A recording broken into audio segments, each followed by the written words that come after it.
Today I have the pleasure to talk to Andy Mitchell. Andy is a very talented person. He has 2 degrees in music, he has won prizes for his science fiction short stories, and he's the founder of Corefront Studios. With the latter, he has published a tabletop role-playing game and a visual novel in the Solar Echoes universe. Let's see what Andy thinks about current developments in AI and its impact on the gaming industry. Hi Andy, thanks for taking your time and joining today's session. Great to see you. Thanks for having me here. Yes, good to see you too. So today's topic is how AI might impact the gaming industry. We have seen with the release of ChatGPT at the end of 2022 a big impact of AI, and basically afterwards no day without news on generative AI. We have now video generation models such as OpenAI's Sora model, which can create quite realistic video sequences. And just recently, Xbox research team has created models which is called Muse, a world and human action model, which is basically capable to create gameplay sequences in a consistent way. So Andy, my question to you, what do you think? How might AI impact the gaming industry in the next years? Well, I think it's definitely going to have a big impact. Excuse me. I think that there's a lot of positives and negatives to it, but I'll focus on the positives first. I think that one of the things that we're going to see is that indie developers with smaller budgets are going to have a lot better access to a large range of artistic assets that they didn't have before. So they'll be using AI-generated art and music, and that'll allow them to spend their budgets on other things like the gameplay development. With AI assets, I think some low-budget game projects can look a lot better, and developers might make better sales. But we always wish that a book isn't going to be judged by its cover, but these days it's kind of unfortunately a little bit untrue. We go online, we go to Steam, we see the images, and we immediately decide within a couple seconds whether that's going to be a game worth our time and our money or not. And so I think with better assets generated by AI, we're going to see hopefully better looking games as a result of that. I think that the writing can also improve, maybe, if developers are using AI as a tool to help them improve their writing, catch poor grammar and spelling mistakes. And games might even be released sooner because, they won't have to spend time waiting on artists and musicians to generate the assets that they need. But there's some negatives too. I think it'll be easier for developers to make games that are affordable with the art assets and the music assets. I think a lot more games will be released that look a lot higher quality than they actually are. So we'll start to see the gap between AAA games and indie games narrowing, and it'll be harder to discern what's really a good game. Right now it's kind of easy to tell if you have an indie company working on something or a AAA company, but it's already starting to blend a little bit. But with AI assets, I think it's going to be really hard to tell.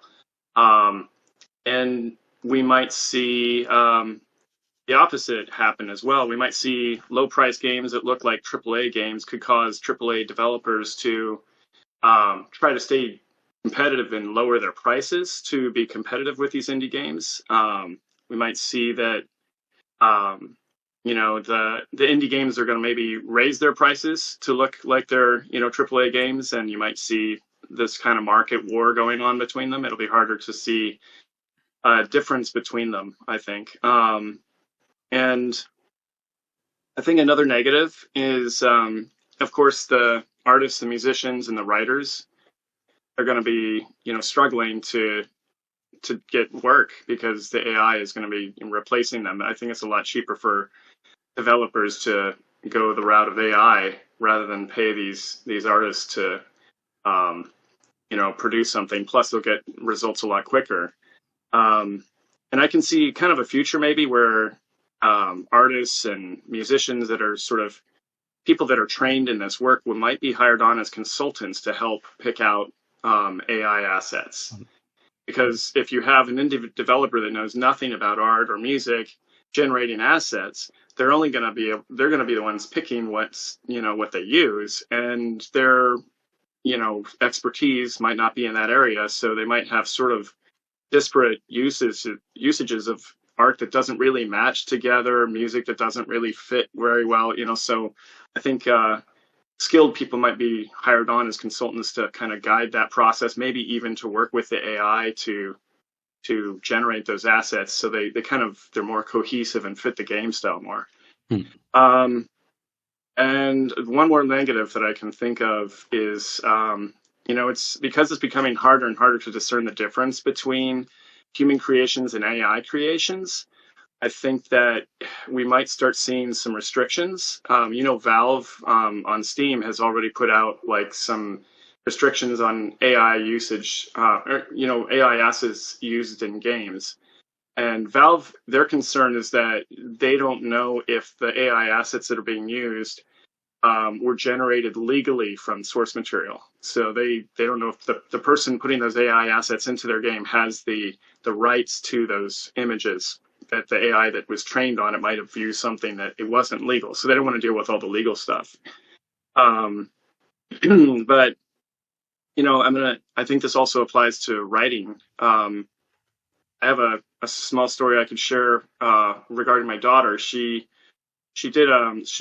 in science. She's studying neuroscience, and she did some science writing that was actually rewarded by her college. She got a science writing award for the school back in 2021. But I bet that reward isn't even given out anymore, because after 2022, we have ChatGPT, and you have students using that to write. And there's even an instance, I think it was in Texas, where a teacher accused his entire student class of using ChatGPT to write their papers. And the reason he accused them of this is because he took their papers and gave it to ChatGPT and said, can you tell if an AI wrote this? And ChatGPT said, yeah, I wrote all of these. And so the teacher gave everybody an F and failed everybody. So they had to do a lot of, investigation, and it turned out that only one of the students had actually done it. Everybody else had actually written it themselves. But you're using AI to determine if AI wrote something. It's really changing the landscape for things. So anyway, those are, I think that could result in, some scrutiny with whether or not we have produced a game that has AI, assets being used. Yeah, you mentioned already some very good points, and basically the times have been changing already, right, in the last years. I wanted to ask you about one type of asset, let's say, the synthetic voices, let's say. So many indie games, for example, they don't have at least full voiceover, because in the end it's expensive also to do voiceover, or it was at least expensive in the past. Right, nowadays you have with neural voices in the end also the possibility to give your characters artificial voices if you want, which sound very human-like. What do you think about that? Is that something that will find its way into gaming? And what would you say does that mean for voice actors, for example? I think it'll definitely find its way into gaming, but right now I don't feel like the AI generated voices are going to be as competitive with, trained voice actors, because there's so much nuance in how to pronounce a phrase. I think people can still, we've seen some AI voice acting in products, and it's kind of obvious when it's going on. It just, it sounds like a narrator, but it doesn't have the same kind of acting and inflection that a voice actor would bring to it. I've done some voice acting myself because of budget in my game. And so I have a little bit of an idea about how difficult it is and the nuances that are there in trying to get a phrase just right. When I work with a lot of voice actors, and when they send me their files, they usually send different versions of the same phrase, and I have to choose. And sometimes I even go into an audio program and cut and paste just to get the phrase just right. And I think an AI voice, it's going to be even more work to try and get it to say it just right. So at the moment, I don't think voice actors have anything to worry about, but I do think that it's coming where, AI is going to start to be able to sound like a specific person. Actually, I can see actors and voice actors starting to license themselves for use with an AI. You've already seen this kind of happening in the movies a little bit, where some of the actors that have passed away have been featured in films. Like I think one of the Star Wars movies, um, Carrie Fisher was shown as Princess Leia after she had died. Peter Cushing also as Andrew Tarkin in the movie. So I think that what could happen is that we might have some famous actors make a deal, license out their voice and their likeness to be used by AIs to keep them in the movies and after they're gone. And maybe they'll have foundations where their families will benefit financially from this as they're continually used in future movies. And the families might even be able to oversee like what they can be used in. They might, say, well, I don't want them in this movie, but maybe that movie's okay. So I think the same thing could happen for games and for voice actors possibly. So voice actors create like a bit of their own brand, which they would license and then keep track of where they are being used, basically, right? So a bit into this direction. Right. Yeah, that could happen. So it's hard to say, but yeah, I've seen some of the voice actors I've worked with have also wanted me to put into contracts that I won't sample their voice to AI, and I always, assure them I'm never going to do that because they're very worried about that. Hmm.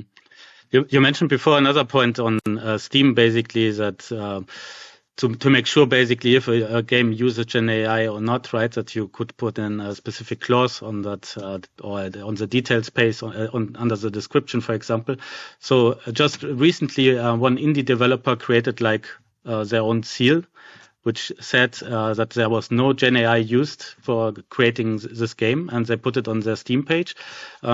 Let's say in the future we would have several labels. So one is like this, let's say, completely done by humans, one in between, powered by GenAI, and the last label could be completely done by GenAI, right? What do you think would that mean for the gaming industry if we get into this situation where we have those type of splits into different types of games? Yeah, I think that's definitely coming. Yeah, it's surprising that it's already started. But it's kind of like, we go to the shopping market and we see, 100% organically grown food versus food that has chemicals in it or whatever. So how do we know that that's really 100% organically grown? We just trust the label.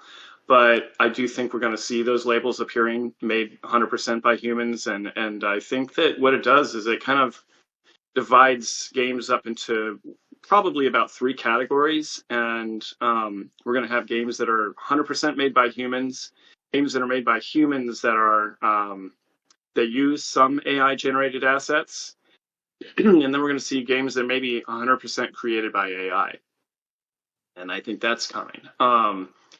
So I think that games that are pre-designed by humans, they're going to be, as I said, with the indie developers, they might be using the assets, and but when we see games that are completely generated by AI, one of the things I think could happen is, look at today's society. We have kind of an on-demand perspective about things.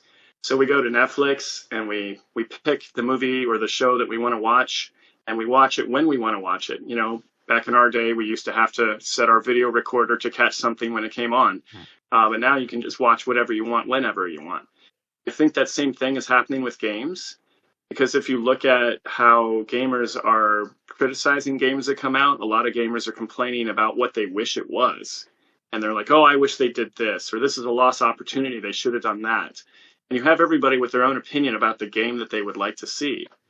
So eventually, I think what might happen is we're going to see people log into something, some service, maybe Netflix, and they're going to go to an AI, and it's going to have a question, like a list of questions. What kind of game do you want to play? What kind of elements do you want to see in it? How long do you want the game to be? What are, and they fill out this little survey, and then click build, and then it'll, the AI will say building, wait for a few minutes or however long it takes, and then all of a sudden you have your custom game ready to go. So I think that's definitely going to be a thing in the future. And what does that mean for game developers? Well, I think it means that we're going to have, as we were saying, 100% made by humans and then AI games. We're going to have like a separation. And in a way, it's kind of like, do you know the difference between Western RPGs and JRPGs? Are you how familiar are you with those? I know examples of both, but tell me which point do you mean by the difference, story-wise or setting-wise? Yeah, kind of story-wise. Like Western RPGs, you build the character yourself. I mean, it's just totally customized. The character doesn't have a backstory, doesn't have a personality. It's just whoever you want it to be. You pretend that that's your character. Japanese RPGs, you have a character that's pre-built, pre-designed, has a backstory, has a name, fits into a certain, uh, kind of idea, and you work with that. And I personally like playing JRPGs more because I like seeing the ideas, somebody else's idea of a story. But sometimes I don't connect with the character, so I don't play that game, and I go and play a Western RPG where I can pretend that I'm that character.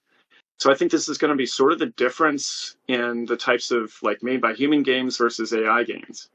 We're going to want to go to somebody else's vision when we go to an indie developer's game or a developer's game, and we play that vision. But if we want to make our own custom vision, we go to the AI to build that for us.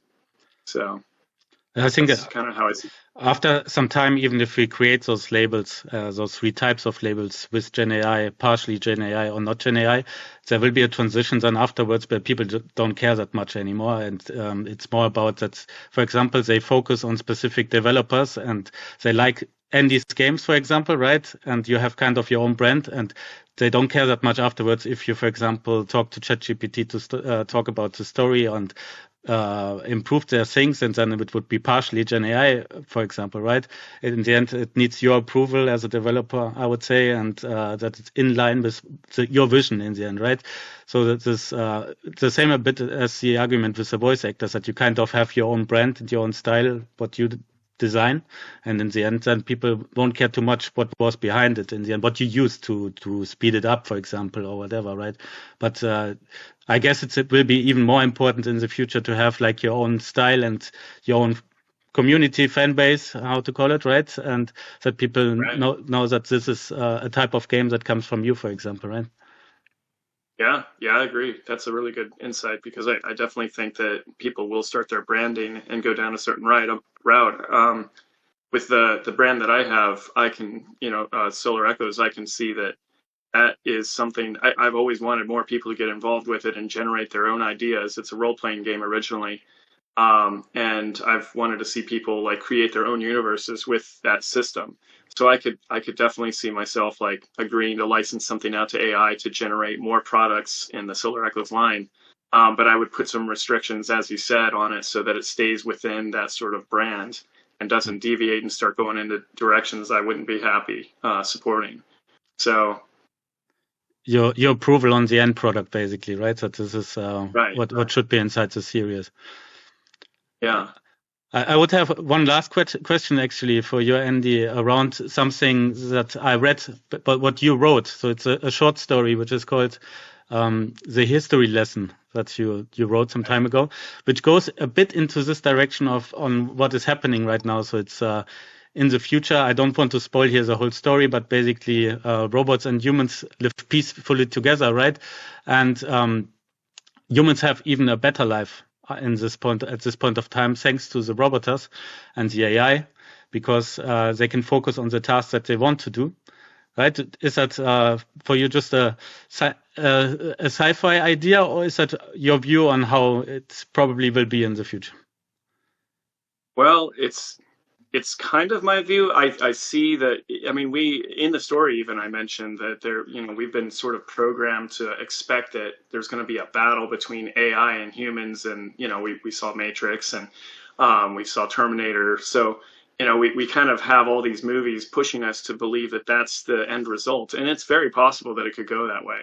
But I also think that there's a possibility that we might. Have you heard the expression, "If you can't beat them, join them"?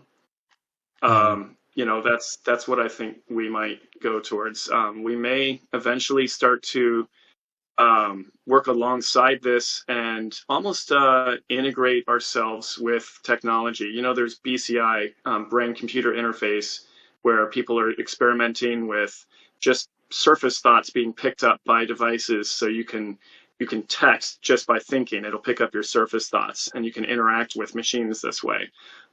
People are starting to use neuroprosthetics where they're putting, chips in brains and starting to use them to help, them function. It's being used for people that are paralyzed and stuff, but it's also being explored in other directions.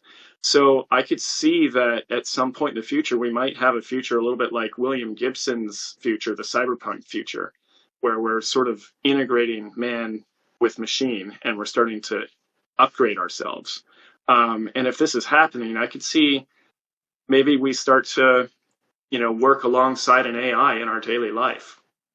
Maybe we'll have an AI interface or something where we can use our BCI, the brain computer interface, to sort of think something, and then the AI will pick up what we're thinking and it'll give us some feedback and we'll be able to perform more quickly.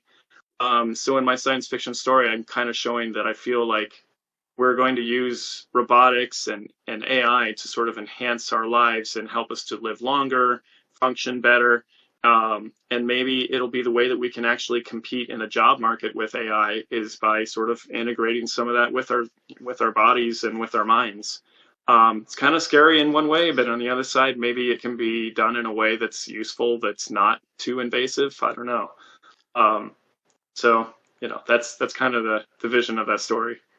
But we have definitely exciting times ahead then. That's for sure. Yeah, thank you so much for this interview today, Andy. And I hope to hear from you soon again. Well, thank you. It's good talking to you. Yes. Have a nice day. I enjoyed it. Thank Me you. too. You too. Thank you. Bye. Bye.